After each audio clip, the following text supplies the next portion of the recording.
Às queridas irmãs, aos queridos irmãos da nossa Congregação Espírita Francisco de Paulo, aqui estamos de retorno, nessa feliz oportunidade para nos voltarmos, para os temas assim tão relevantes para nós mesmos, para a continuidade das nossas migrações, das nossas existências, que tanto nos trazem alento, bom ânimo nas nossas atividades, seguir o Mestre, que é o nosso objetivo, seguir as leis de Deus por intermédio de Jesus. E nós, nessa nova oportunidade, apenas para relembrar que já tivemos uma anterior, em que nós refletimos em conjunto aqui a respeito sobre mediunidade e a meditação. E nessa oportunidade, o nosso querido amigo nos sugeriu aqui um tema que eu confesso a todos que me emocionou muito, que é Jesus e felicidade, Então, esse tema, assim, nós fizemos esse, não trabalho para palestras, para exposições, isso não me faz muito bem, não. Eu acho que na doutrina todos estamos caminhando, todos estamos juntos, nas nossas reflexões, nas nossas dúvidas, quem não as possui, nos nossos desafios, as nossas naturais dificuldades. Então, quando nós nos juntamos, é como se nós estivéssemos assim, em verdade nós estamos online, mas nós relembramos os nossos círculos domésticos, familiares que eu digo é na casa, dos nossos grupos de trabalho, de estudo, juntos, refletindo, cada um com a sua ideia, se ajustando, se harmonizando. Esse todo que é o ser coletivo, que Kardec fala no Livro dos Médiuns, que toda reunião é um ser coletivo, e que ela se desenvolve em função da eficiência, do teor, da capacidade de cada um de nós. Então, nós nos voltamos assim para esse tema. Estamos muito felizes em trocar ideias com os irmãos. Trocar ideias, embora estejamos à distância, mas nós estamos pensando, refletindo. Aqueles que nos ouvem ou porventura venham a nos ouvir, também ficará aqui essa mensagem de gratidão por esses trabalhos que são sempre encontram em nós muita esperança, muito bom ânimo. Então nós fizemos uma espécie de uma retrospectiva, de uma convergência do que nós temos no Livro dos Espíritos e também no Evangelho segundo o Espiritismo, que é o nosso livro do coração. Com relação a Jesus e felicidade, a primeira indagação que nós fizemos, que é o que todos nós fazemos, quem não gosta de ser feliz? Quem não luta para ser feliz, ter as suas naturais dificuldades ao vencê-las, como da felicidade, como ficamos alegres, felizes, nesse nosso conforto, nessa irradiação, a nossa família, a nossa vida de relação, o trabalho, as atividades que nós temos, como nós somos felizes quando nós encontramos assim gratidão, e quando nós não encontramos, exercemos essa gratidão, fazemos aquela empatia, ou seja, estamos trabalhando dentro de nós para adquirir essa completa felicidade, porque por enquanto ela está no seu nascedouro, na sua marcha ascensional junto a nós. Então nós extraímos do Livro dos Espíritos, lá na parte 4, das Esperanças e Consolações, 2 questionamentos aqui que para nós foram bastante para as nossas reflexões. Um deles é a questão 920, que diz respeito, essa parte 4 é das Esperanças e Consolações, já falamos, e o capítulo 1 é de Penas e Gozos Terrestres. E aí nós nos atemos a 2 questionamentos, uma é a questão 920, a outra é a questão 921. Nós vamos trocar ideia muito rápida, sintetizando aqui em função do conteúdo do tema e também do tempo que nós temos, que é em torno de 30 minutos.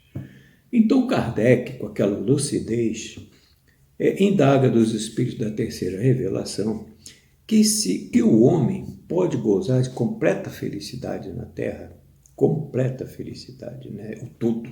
Seremos inteiramente felizes ou a nossa felicidade é assim, aqui, ali, acolá, junto, aqui, vai aquela relatividade.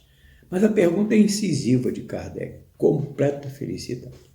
E os espíritos nos respondem de acordo com a nossa condição do hoje. Então dizem eles que não, que a vida foi dada a cada um de nós como prova ou expiação, haja visto o mundo que nós vivemos, né? Contudo, eles abrem aí um parênteses. Dele, porém, quer dizer, do homem, da criatura terrestre, compete suavizar seus males e ser tão feliz quanto possível na Terra. Quer dizer, é a nossa busca, é o nosso esforço de redenção. Ser feliz um pouquinho aqui, um outro pouquinho ali, juntar essa felicidade, fazer essas nossas comemorações interiores, agradecendo a Deus esses momentos, essas conquistas que são realmente valiosas para cada um de nós. Aproveitando essa questão 920, que fala da completa felicidade, Kardec, então, com a sua racionalidade, faz a seguinte indagação. O homem será feliz na Terra quando a humanidade estiver transformada. Por quê? Porque, por enquanto, nós vivemos assim no mundo de dúvidas, ansiedades, preocupações, a materialidade que impera, né? Mas há um progresso em evidência. Esse progresso, sabemos, é o progresso da doutrina, que vai cultivando a sua base para que nós tenhamos uma transformação, possamos caminhar nos primeiros degraus de um mundo de regeneração, onde o percentual do bem será majoritário em função do mal que ocorre hoje em sentido contrário. Então, os espíritos, dentro dessa racionalidade da mesma tônica, respondem assim. O homem é quase sempre o obreiro, quer dizer, o construtor de sua própria infelicidade. Porque se nós temos os nossos momentos felizes, são momentos.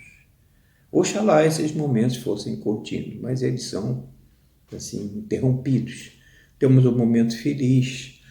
Eu me lembro muito de uma obra que eu li, Atitudes Renovadas, de Joana de Ângeles, que tem um capítulo sobre a noite escura da alma. Interessante, né? Realmente acontece isso. Há determinadas situações, determinados fatos, que nós não estamos indiferentes a ele e há um sucesso financeiro, sociológico, digamos assim, de condução de determinados problemas que nós achávamos que estavam resolvidos e não estão. Aí vem o reverso da medalha, então nós ficamos naquela ansiedade, naquela preocupação, nós não ficamos com aquela felicidade. Porque toda e qualquer emoção, né, a emoção é um sentimento que causa movimentação na nossa mente, diz Joana de Ângeles. E essa emoção é positiva ou é negativa. Então, o grande problema, a grande análise é nós transformarmos as nossas emoções negativas nas positivas. E esse aí é a nossa grande preocupação. Surge da noite escura da alma, situações as quais muitas vezes nós nem imaginávamos que surgissem e aí nos preocupam, nos trazem intranquilidade. Então eles dizem assim, que o homem é quase sempre o obreiro da sua própria infelicidade. Mas praticando a lei de Deus, há muitos males ele se evitará. Eles falam em se forrará. Quer dizer, se forrará é se fortalecerá, evitará, e que irá proporcionar uma felicidade tão grande quanto o comporte a sua existência grosseira. Então, tudo é um processo não de absolutismo, que o absoluto é o Pai, mas em tudo há uma relatividade. Ora somos felizes aqui, há momentos de felicidade, voltamos a ser felizes e nós vamos nessa marcha evolutiva até encontrar o nosso todo, o nosso ser espiritual moralmente transformado. Com base nesses dois questionamentos, nós fizemos um resumo de uma diferença do homem carnal para o homem moral, né? Então, dentro desses aspectos que nós vimos aqui nas questões já percorridas, o homem carnal tem na terra apenas gozos materiais, né? Sua felicidade é uma satisfação fugidia, fugaz, né? De todos os seus desejos. Não é aquela constância, ela é intermitente. Ou existe ou não existe, ou pode existir ou não existir. E isso nos causa uma angústia pelas vicissitudes da própria vida. A morte nos assusta. Nós duvidamos do futuro. O homem carnal, realmente, ele duvida do futuro. Ele tem a sua vida única, assim ele pensa e sente até então, até que haja uma situação diferente em que ele possa voltar às suas reflexões para a vida futura, cuja vida futura é o eixo moral da doutrina que Jesus nos trouxe. Está no Evangelho segundo o Espiritismo, lá na parte inicial da obra. E já, né, e a sua alma, a morte o assusta, e ele então vai nessa caminhada. Se nós falarmos do espírito bom e do bom espírito, ele vai nessa caminhada, né, do espírito bom, que está se formando, que está adquirindo a sua capacidade para bem produzir, para bem pensar, para bem se transformar, se ser acessível, pensar com mais retidão a respeito da vida, das dificuldades, dos momentos difíceis, dos desafios. Já o homem moral, ele já tem um suporte, ele já tem uma elegância no sentir, no falar, no agir e no próprio pensamento. Então, ele se coloca acima das necessidades que são transitórias, são factícias, como dizem os espíritos. Já nesse mundo, ele começa a experimentar gozos que o homem material desconhece. Isso é muito próprio de cada um de nós, né? Nós temos assim as nossas diferenças. Às vezes a gente sente que tal ou qual pessoa, a qual conhecemos, encara com um pouco mais de tranquilidade as dificuldades da vida, mas o outro está muito ainda ferrenho, muito próprio do ele mesmo, da sua dificuldade, do seu sofrimento. Ele não analisa de que somos filhos de Deus e, apesar de todas as dificuldades, a vontade do Pai é soberana, porque o Pai sabe a área de atuação em que nós estamos. Ele tem na sua presciência, ele sabe. Tanto assim é que ele cria todas as oportunidades, através de seus mensageiros e dos seus representantes, para que tenhamos os recursos necessários, não só os nossos, mas aqueles como ele coloca. E um do que eles colocam nessa minha doutrina dos anjos de guarda, está lá no Livro dos Espíritos, lá na questão 495, né? Uma síntese de Santo Agostinho e São Luís a respeito da doutrina dos anjos de guarda, que é a proteção de Deus a toda essa equipe. Espíritos protetores que zelam por nós, que nos tutelam, que nos supervisionam, que nos tratam como pais em relação aos filhos, né? Aliás, a doutrina dos anjos de guarda me lembra os primeiros anos, quando nós estávamos na faculdade e ali ingressamos no curso de Direito, né? Que nós chegamos e ouvimos de um professor a seguinte definição, né? Que no direito romano, mais especificamente no direito da gente, existia a figura do pater familias. Isso me emocionou muito naquela época. Nunca mais esqueci isso. E o pater familias era aquele cidadão exemplar, exercendo essa atividade e bom relacionamento, não só com seus familiares, mas com aqueles que o conheciam. Era ele que ouvia, era ele que aconselhava, era ele que mostrava os caminhos a serem percorridos. Então, essa atuação já na Terra, vindo lá do Império Romano, do direito romano, das tradições romanas, que já vinham, essa progressão que a gente sabe que é lenta, que é gradual, em função de nós mesmos, do mundo que nós vivemos. Mas o conteúdo vero, autêntico, aí está, a todas as luzes, né? Já na Terra existia essa doutrina dos pacificadores, que era o pater familias, né? E continuando aqui, o homem moral, que é aí o bom espírito, não é o espírito bom. ele já, a moderação dos seus desejos, dá a ele calma, dá a ele serenidade.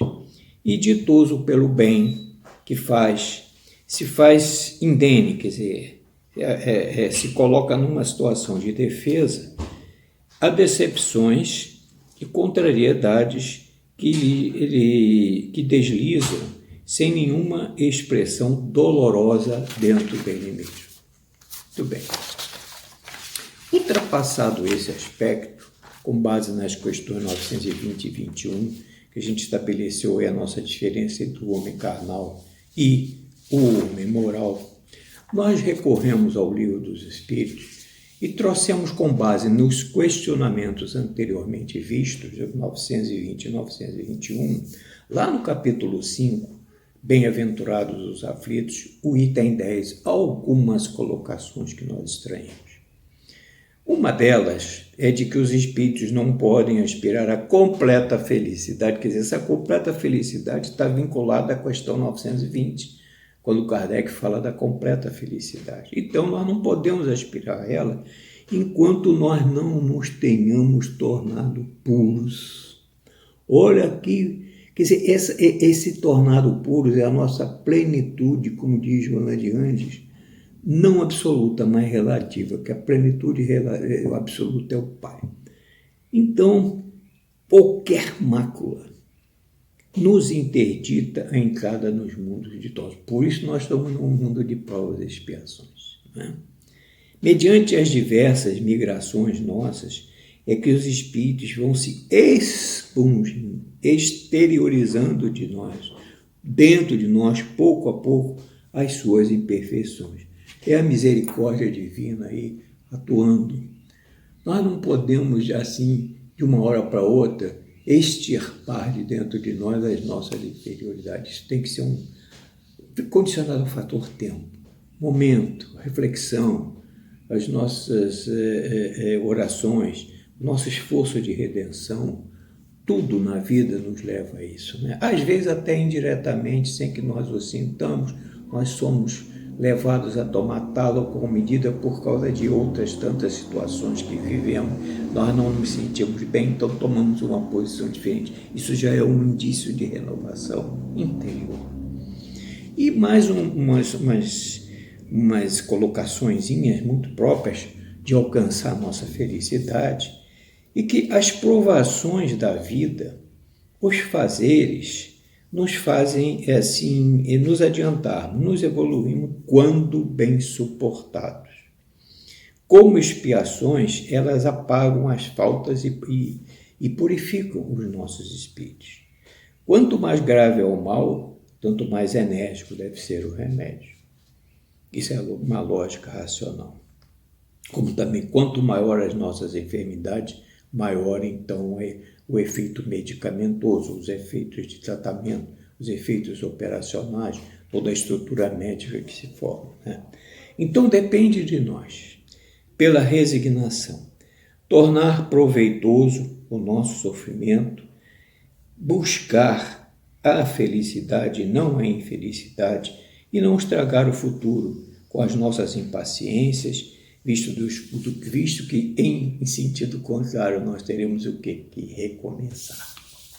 E aí nós fizemos aqui uma pesquisa também no Evangelho segundo o Espiritismo e fomos encontrar no próprio capítulo 5, falamos agora do item 10, o item 20. Esse item 20 é uma instrução dos Espíritos, que a gente sabe que existe lá em cada capítulo do Evangelho segundo o Espiritismo, de François-Nicolas Madeleine, cardeal de Morlot, obtida em Paris no ano de 1863. Né? Kardec juntou, por inspiração, essa mensagem para, digamos assim, consolidar todos os estudos que já haviam sido feitos com base na inspiração dos Espíritos da Terceira Revelação. Então, aqui é uma síntese da instrução que nos trouxe, a abençoada instrução do cardeal Morlot. Diz ele: não sou feliz. A felicidade não foi feita para mim. Uma espécie de uma concomitância ao Eclesiastes, né? De que a felicidade não é desse mundo. E diz ele, nem a riqueza, nem o poder, nem mesmo a florida juventude são condições essenciais à felicidade.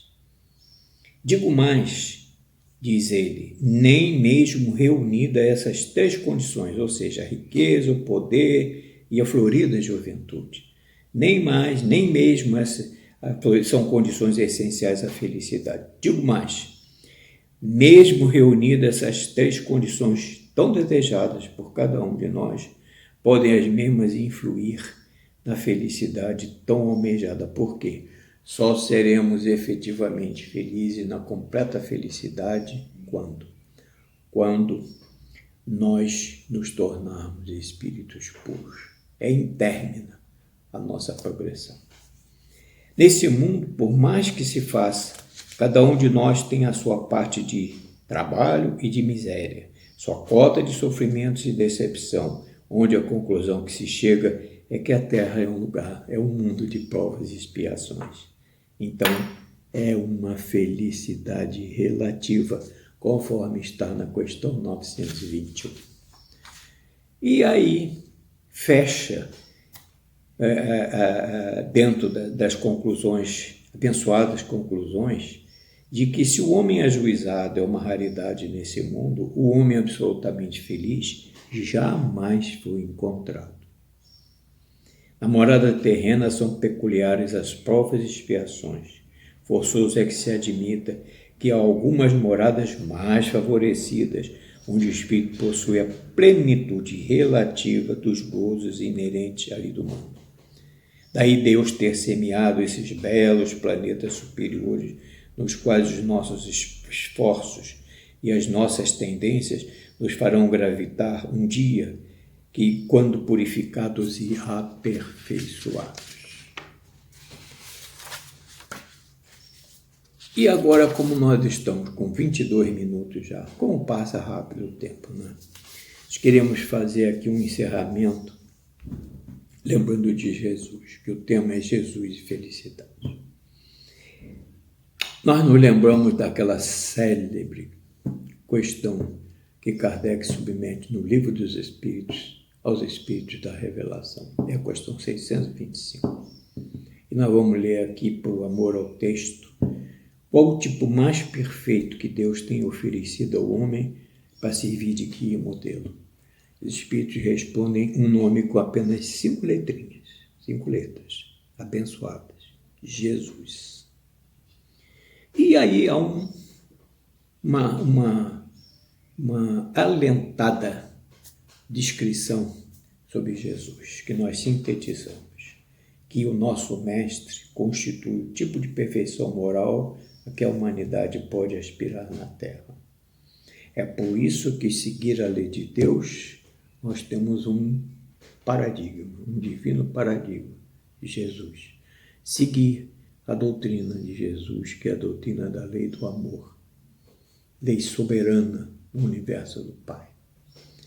A doutrina que Jesus nos ensinou é a expressão mais pura da lei do amor, porque sendo ele o mais puro de quantos têm aparecido na terra, o Espírito Divino o animava, era o mensageiro direto da divindade. Então, meus irmãos, a nós mesmos, nós nos questionamos. Na Terra têm aparecido espíritos eminentemente elevados, mas o mais puro que aqui esteve foi o nosso Mestre. Como mensageiro divino, tarefas que o Pai, na sua presciência, como Criador incriado, só outorga àqueles que efetivamente vão cumprir o que o Pai lhes delegou. E por isso Jesus esteve aqui conosco para modificar a estrutura do planeta, a sua geologia e também a nós mesmos, a nossa estrutura interior.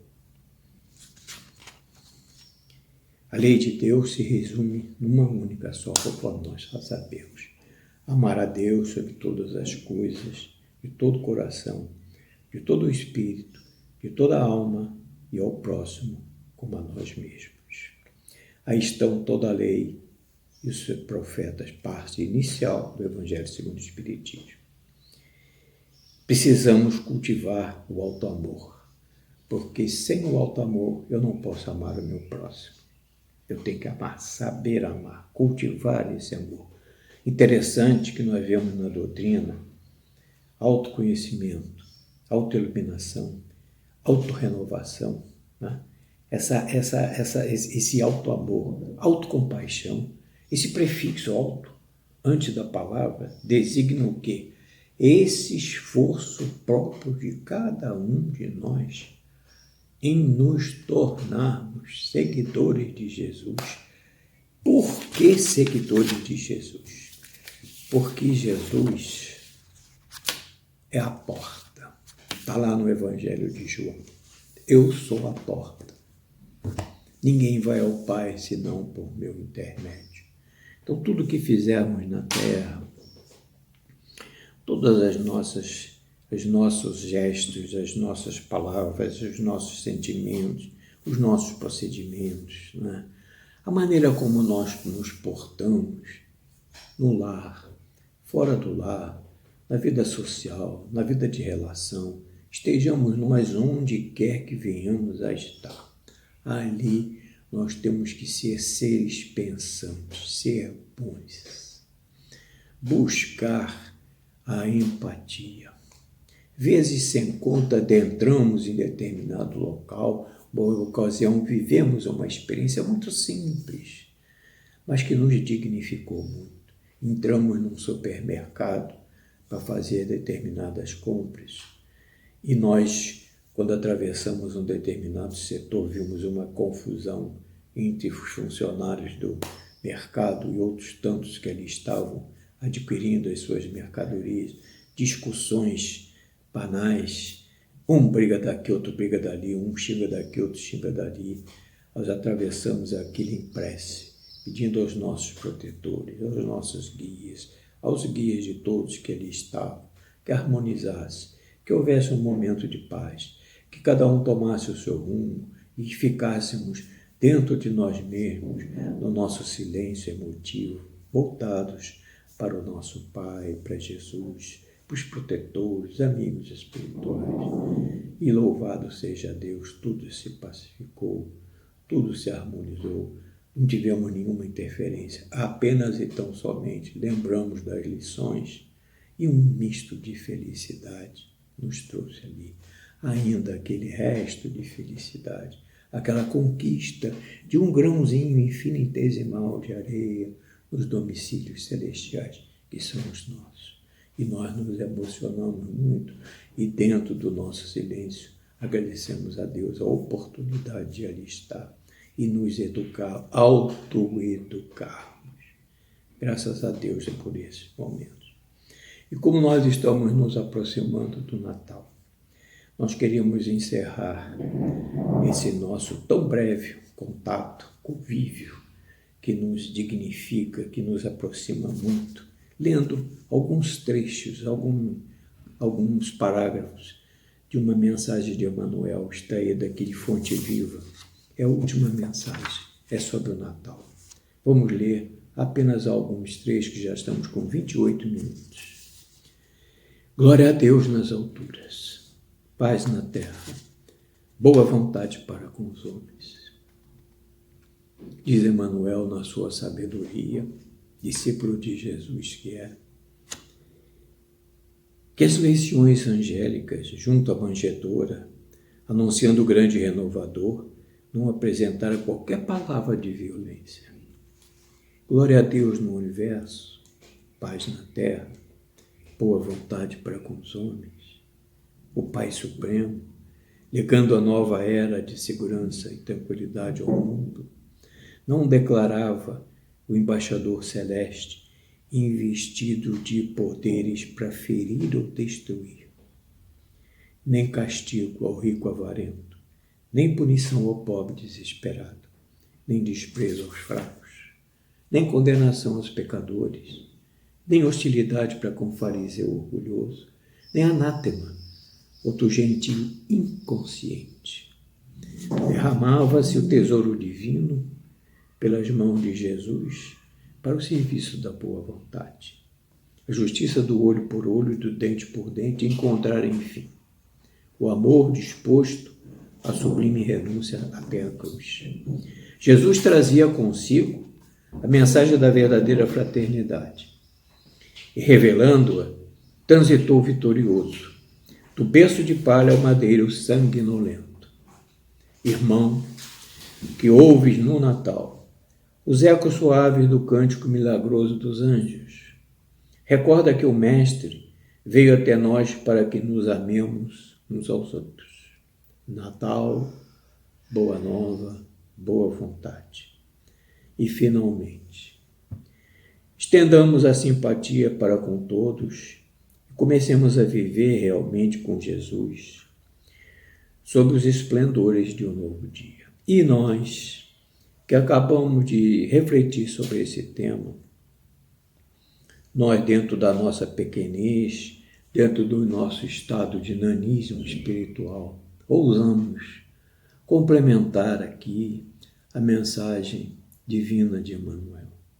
Nesse período final, em que repetimos, ele nos diz: estendamos a simpatia para com todos e comecemos a viver realmente com Jesus, sob os esplendores de um novo dia. Nós nos permitiríamos a Deus, a Jesus, a seguinte colocação: buscando subir sem cansaço a montanha de luz que nos conduzirá à eterna felicidade. Então essa é a mensagem, esse é o tema que procuramos refletir, analisar de coração para coração, sem nenhum laivo de personalidade, de personalismo, apenas atentos à orientação dos queridos protetores espirituais, mensageiros de Deus, que em bom momento e no momento aprazado, pela paciência da misericórdia divina, aqui estiveram e aqui estão, para nos orientar, presentes às nossas dificuldades, surgir aqueles momentos em que nós estamos saindo das nossas aflições, das nossas infelicidades, para que um raio de luz, lá no final do túnel, ilumine a nossa consciência, que ela tem uma vinculação, uma sintonia com a consciência cósmica. Porque, como diz Leon Denis, o homem está ainda no sono e ele precisa despertar para esses recursos que ele tem dentro de si mesmo, na sua genética espiritual, para que nós cada vez mais despertando, tornando maleáveis o nosso perispírito em função do nosso pensamento mais evoluído, mais desmaterializado, encontremos e possamos seguir as leis de Deus através de Jesus, que é a porta. Graças a Deus, obrigado a todos por esses momentos, até uma próxima oportunidade e um Feliz Natal a todos. Graças a Deus.